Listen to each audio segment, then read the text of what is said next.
ఎవ్వరిని తగ్గించి మాట్లాడకు, ఎవ్వరిని బాధించకు, ఎవ్వరిని హేళన చేయకు. ఈరోజు నువ్వు శక్తివంతంగా ఉండొచ్చు, కానీ కాలం నీకన్నా శక్తివంతమైనది. గుర్తుంచుకో. ఒక చెట్టు నుంచే లక్షల అగ్గిపుల్లలు తయారవుతాయి, కానీ ఈ లక్షల అగ్గిపుల్లలను ఇచ్చిన చెట్టును బూడిద చేయడానికి మాత్రం ఒక్క అగ్గిపుల్ల చాలు. ఎవరికంటేనో నువ్వు గొప్పగా ఉండాలి అనుకోకు. నీ గతం కంటే ఇప్పుడు బాగుంటే చాలు అనుకో. ఎందుకంటే ఆశ పుట్టినంత త్వరగా అవకాశం పుట్టదు కాబట్టి. నీ లక్ష్యం అందనిది అని నువ్వే అనుకుంటే ఇక దానికోసం ఆశపడడం మానే. లక్ష్యాన్ని చేరుకోగలను అని నువ్వు గట్టిగా అనుకుంటే ఎన్ని అవాంతరాలు వచ్చినా దాన్ని వదిలిపెట్టకు. ఓడిపోతానేమోనన్న భయమే నిన్ను గెలుపుకు దూరం చేస్తుంది.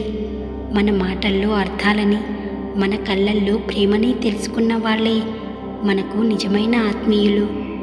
ఒకరికి ప్రశాంతత లేకుండా చేద్దామనే ఆలోచన మొదట నీ ప్రశాంతతని దూరం చేస్తుంది. గుర్తుంచుకో. ప్రతి మనిషికి తన జీవితం చాలా విలువైనది. ఒక మనిషిపై పంతానికి పోయి పతనాన్ని కొని తెచ్చుకోకండి. నిన్ను పతనం వైపుకు నడిపించే స్నేహాలను, బంధాలను ఎప్పుడు వదిలేస్తావో అప్పుడు మనశ్శాంతిని పొందుతావు.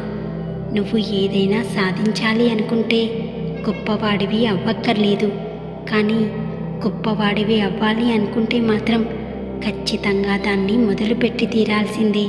నీ మాటలకు, నువ్వు చేసే చేతలకు మధ్య తేడా ఉంటే నిన్ను ఎవ్వరూ నమ్మరు. గుర్తుపెట్టుకో. సముద్రాన్ని చూడగలం, కానీ దానిలో తాగి ఉన్న ఉప్పును చూడలేము. అలాగే మనుషుల్ని చూడగలం, కానీ వారి మనసులో ఏముందో చూడలేం. కాబట్టి మనమే జాగ్రత్తగా ఉండాలి. మూర్ఖులతో వాదించకు, ఎందుకంటే నువ్వు కూడా వాడితో వాదిస్తూ చివరికి వాడి స్థాయికి దిగజారిపోతావు. కాబట్టి ఒక మనిషి సహనాన్ని పరీక్షిస్తూ పోతే అది విలువైన బంధాలను దూరం చేస్తుంది. పొడమిపైన పడ్డాక ఇక పూడ్చిపెట్టే వరకు ఈ జీవితంలో వచ్చే సమస్యలన్నింటితో పోరాడాల్సిందే. వేరే మార్గం లేదు. అందుకే ఆనందించే క్షణాలనైనా ఆస్వాదించు.